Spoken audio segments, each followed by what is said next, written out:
Chapter 19. The library looked tranquil enough as I entered it, and the Sibyl, if Sibyl she were, was seated snugly enough in an easy chair at the chimney corner. She had on a red cloak and a black bonnet, or rather, a broad-brimmed gypsy hat, tied down with a striped handkerchief under her chin. An extinguished candle stood on the table. She was bending over the fire, and seemed reading in a little black book, like a prayer book. By the light of the blaze, she muttered the words to herself, as most old women do, while she read. She did not desist immediately on my entrance. It appeared she wished to finish a paragraph. I stood on the rug and warmed my hands, which were rather cold with sitting at a distance from the drawing-room fire. I felt now as composed as ever I did in my life. There was nothing indeed in the gypsy's appearance to trouble one's calm. She shut her book and slowly looked up. Her hat brim partially shaded her face, yet I could see, as she raised it, that it was a strange one. It looked all brown and black. Elf locks bristled out from beneath a white band which passed under her chin, and came half over her cheeks, or rather jaws. Her eye confronted me at once, with a bold and direct gaze. "Well, and you want your fortune told," she said, in a voice as decided as her glance, as harsh as her features.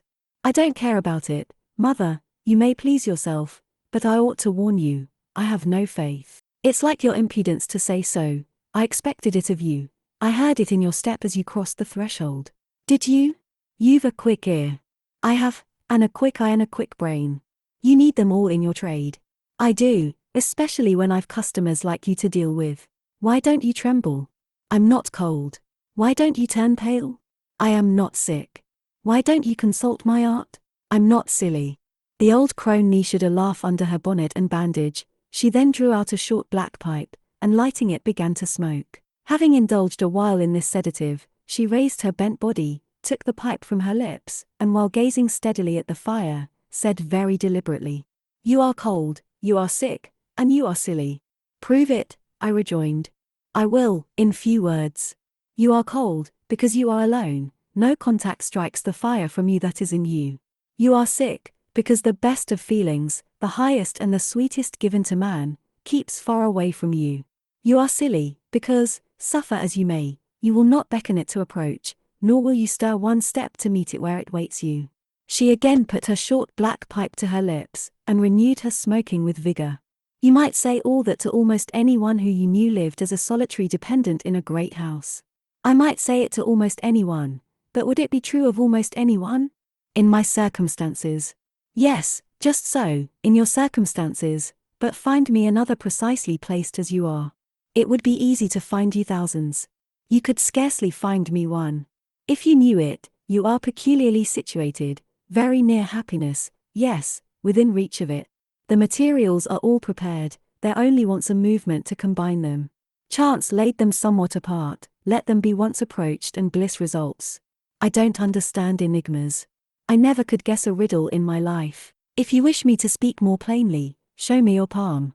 And I must cross it with silver, I suppose. To be sure." I gave her a shilling. She put it into an old stocking foot which she took out of her pocket, and having tied it round and returned it, she told me to hold out my hand. I did. She approached her face to the palm, and pored over it without touching it. "It is too fine," said she. "I can make nothing of such a hand as that, almost without lines. Besides, what is in a palm? Destiny is not written there." "I believe you," said I. "No," she continued, "it is in the face, on the forehead, about the eyes, in the lines of the mouth. Kneel, and lift up your head." "Ah, now you are coming to reality," I said, as I obeyed her. "I shall begin to put some faith in you presently." I knelt within half a yard of her. She stirred the fire, so that a ripple of light broke from the disturbed coal. The glare, however, as she sat, only threw her face into deeper shadow. Mine, it illumined. "I wonder with what feelings you came to me tonight," she said, when she had examined me a while. "I wonder what thoughts are busy in your heart during all the hours you sit in yonder room with the fine people flitting before you like shapes in a magic lantern, just as little sympathetic communion passing between you and them as if they were really mere shadows of human forms, and not the actual substance. I feel tired often, sleepy sometimes, but seldom sad." "Then you have some secret hope to buoy you up and please you with whispers of the future." "Not I. The utmost I hope is, to save money enough out of my earnings to set up a school some day in a little house rented by myself. A mean nutriment for the spirit to exist on, and sitting in that window seat, you see I know your habits. You have learned them from the servants. Ah, you think yourself sharp. Well, perhaps I have. To speak truth, I have an acquaintance with one of them, Mrs. Poole. I started to my feet when I heard the name. You have you, thought I. There is diablerie in the business after all, then. Don't be alarmed, continued the strange being. She's a safe hand is Mrs. Poole, close and quiet, anyone may repose confidence in her. But, as I was saying, sitting in that window seat, do you think of nothing but your future school? Have you no present interest in any of the company who occupy the sofas and chairs before you? Is there not one face you study? One figure whose movements you follow with at least curiosity? I like to observe all the faces and all the figures. But do you never single one from the rest, or it may be, two? I do frequently, when the gestures or looks of a pair seem telling a tale. It amuses me to watch them. What tale do you like best to hear? Oh, I have not much choice. They generally run on the same theme, courtship, and promise to end in the same catastrophe, marriage. And do you like that monotonous theme? Positively, I don't care about it. It is nothing to me. Nothing to you? When a lady, young and full of life and health, charming with beauty and endowed with the gifts of rank and fortune, sits and smiles in the eyes of a gentleman I what? You know and perhaps think well of. I don't know the gentleman here. I have scarcely interchanged a syllable with one of them, and as to thinking well of them, I consider some respectable, and stately, and middle-aged, and others young, dashing, handsome, and lively, but certainly they are all at liberty to be the recipients of whose smiles they please, without my feeling disposed to consider the transaction of any moment to me. You don't know the gentleman here? You have not exchanged a syllable with one of them. Will you say that of the master of the house? He is not at home. A profound remark, a most ingenious quibble. He went to Millcote this morning, and will be back here tonight or tomorrow. Does that circumstance exclude him from the list of your acquaintance, blot him, as it were, out of existence? No, but I can scarcely see what Mr. Rochester has to do with the theme you had introduced. I was talking of ladies smiling in the eyes of gentlemen, and of late so many smiles have been shed into Mr. Rochester's eyes that they overflow like two cups filled above the brim. Have you never remarked that? Mr. Rochester has a right to enjoy the society of his guests. No question about his right, but have you never observed that, of all the tales told here about matrimony, Mr. Rochester has been favoured with the most lively and the most continuous? The eagerness of a listener quickens the tongue of a narrator. I said this rather to myself than to the gypsy, whose strange talk, voice, manner, had by this time wrapped me in a kind of dream. One unexpected sentence came from her lips after another, till I got involved in a web of mystification, and wondered what unseen spirit had been sitting for weeks by my heart watching its workings and taking record of every pulse. Eagerness of a listener, repeated she. Yes, Mr. Rochester has sat by the hour, his ear inclined to the fascinating lips that took such delight in their task of communicating, and Mr. Rochester was so willing to receive and looked so grateful for the pastime given him. You have noticed this? Grateful? I cannot remember detecting gratitude in his face. Detecting? You have analyzed, then. And what did you detect, if not gratitude? I said nothing. You have seen love, have you not? And, looking forward, you have seen him married, and beheld his bride happy. Humph, not exactly. Your witch's skill is rather at fault sometimes. What the devil have you seen, then? Never mind, I came here to inquire, not to confess. Is it known that Mr. Rochester is to be married? Yes, and to the beautiful Miss Ingram. Shortly? Appearances would warrant that conclusion, and, no doubt, though, with an audacity that wants chastising out of you, you seem to question it, they will be a superlatively happy pair. He must love such a handsome, noble, witty, accomplished lady, and probably she loves him, or, if not his person, at least his purse. I know she considers the Rochester estate eligible to the last degree, though, God pardon me. I told her something on that point about an hour ago which made her look wondrous grave. The corners of her mouth fell half an inch. I would advise her Blackavist suitor to look out, if another comes, with a longer or clearer rent roll, his dished. But, mother, I did not come to hear Mr. Rochester's fortune, I came to hear my own, and you have told me nothing of it. Your fortune is yet doubtful. When I examined your face, One trait contradicted another. Chance has meted you a measure of happiness, that I know. I knew it before I came here this evening. She has laid it carefully on one side for you. I saw her do it. It depends on yourself to stretch out your hand and take it up, but whether you will do so is the problem I study. Kneel again on the rug. Don't keep me long, the fire scorches me. I knelt. She did not stoop towards me, but only gazed, leaning back in her chair. She began muttering.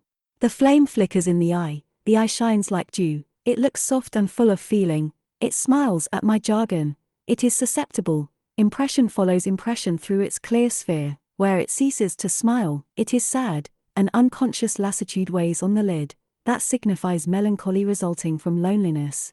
It turns from me, it will not suffer further scrutiny, it seems to deny, by a mocking glance, the truth of the discoveries I have already made, to disown the charge both of sensibility and chagrin.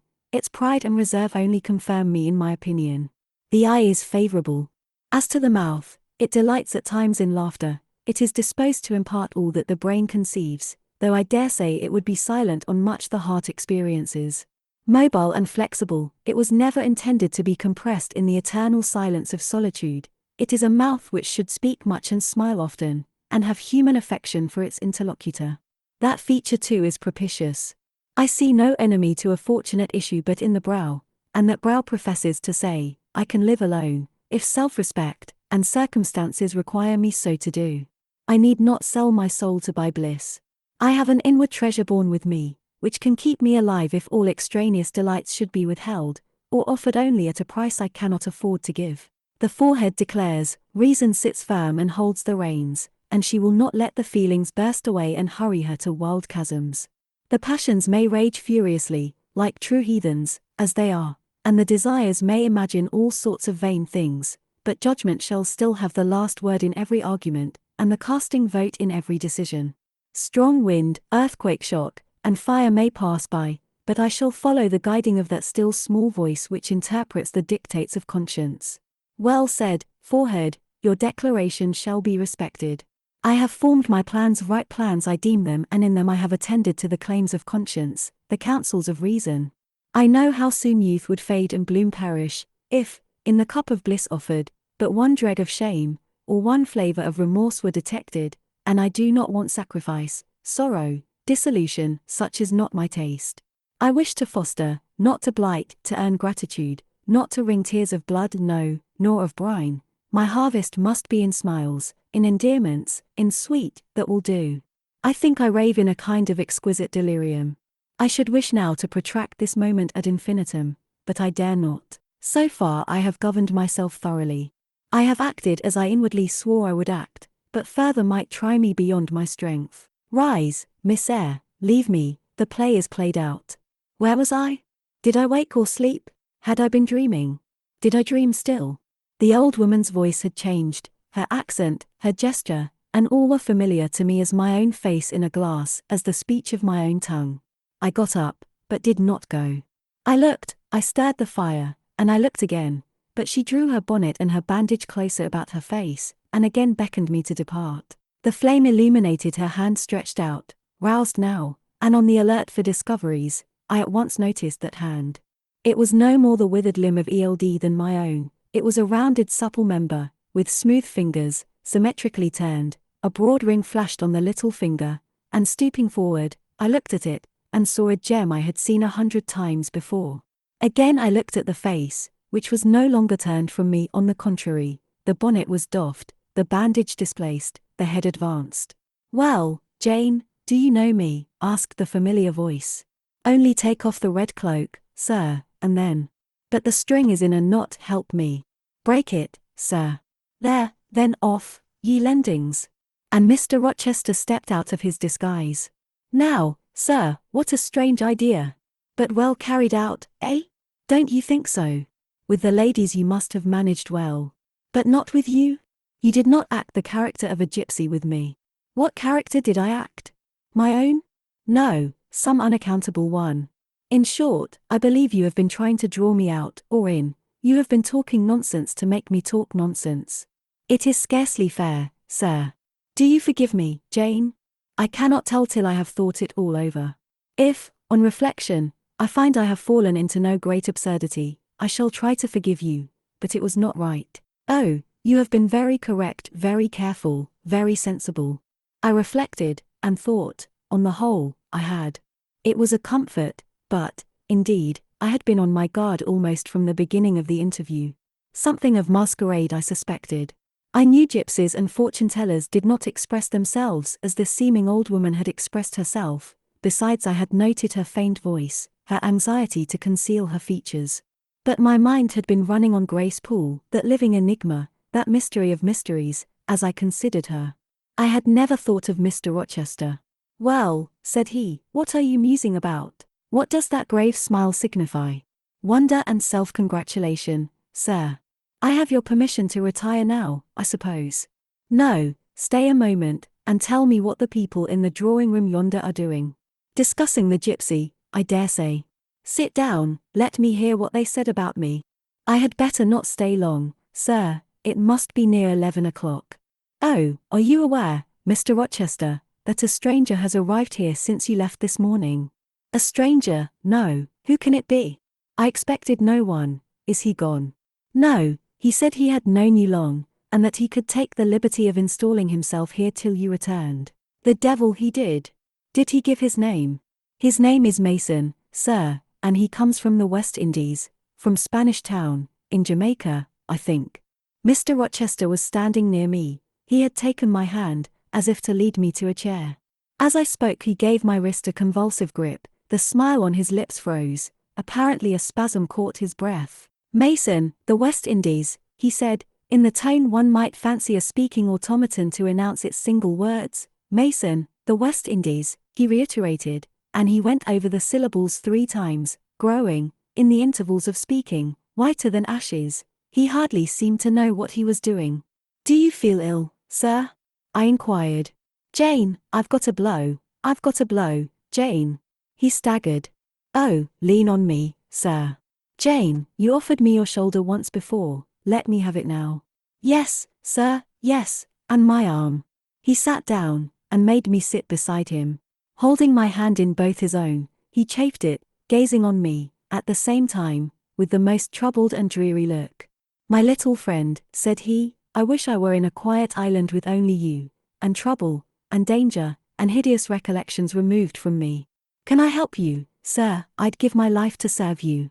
Jane, if aid is wanted, I'll seek it at your hands, I promise you that." "Thank you, sir. Tell me what to do, I'll try, at least, to do it." "Fetch me now, Jane, a glass of wine from the dining room, they will be at supper there, and tell me if Mason is with them, and what he is doing." I went. I found all the party in the dining room at supper. As Mr. Rochester had said, they were not seated at table. The supper was arranged on the sideboard, each had taken what he chose, and they stood about here and there in groups, their plates and glasses in their hands. Every one seemed in high glee, laughter and conversation were general and animated. Mr. Mason stood near the fire, talking to Colonel and Mrs. Dent, and appeared as merry as any of them. I filled a wineglass. I saw Miss Ingram watch me frowningly as I did so. She thought I was taking a liberty, I dare say, and I returned to the library. Mr. Rochester's extreme pallor had disappeared, and he looked once more firm and stern. He took the glass from my hand. "Here is to your health, ministrant spirit," he said. He swallowed the contents and returned it to me. "What are they doing, Jane?" "Laughing and talking, sir. They don't look grave and mysterious, as if they had heard something strange. Not at all, they are full of jests and gaiety." "And Mason?" "He was laughing too." "If all these people came in a body and spat at me, what would you do, Jane?" "Turn them out of the room, sir, if I could." He half smiled. "But if I were to go to them, and they only looked at me coldly, and whispered sneeringly amongst each other, and then dropped off and left me one by one, what then? Would you go with them?" "I rather think not, sir. I should have more pleasure in staying with you." "To comfort me?" "Yes, sir, to comfort you, as well as I could." "And if they laid you under a ban for adhering to me?" "I, probably, should know nothing about their ban, and if I did, I should care nothing about it." "Then, you could dare censure for my sake?" "I could dare it for the sake of any friend who deserved my adherence, as you, I am sure, do. Go back now into the room, step quietly up to Mason, and whisper in his ear that Mr. Rochester is come and wishes to see him. Show him in here and then leave me. Yes, sir. I did his behest. The company all stared at me as I passed straight among them. I sought Mr. Mason, delivered the message, and preceded him from the room. I ushered him into the library, and then I went upstairs. At a late hour, after I had been in bed some time, I heard the visitors repair to their chambers. I distinguished Mr. Rochester's voice, and heard him say, "This way, Mason, this is your room." He spoke cheerfully, the gay tones set my heart at ease. I was soon asleep.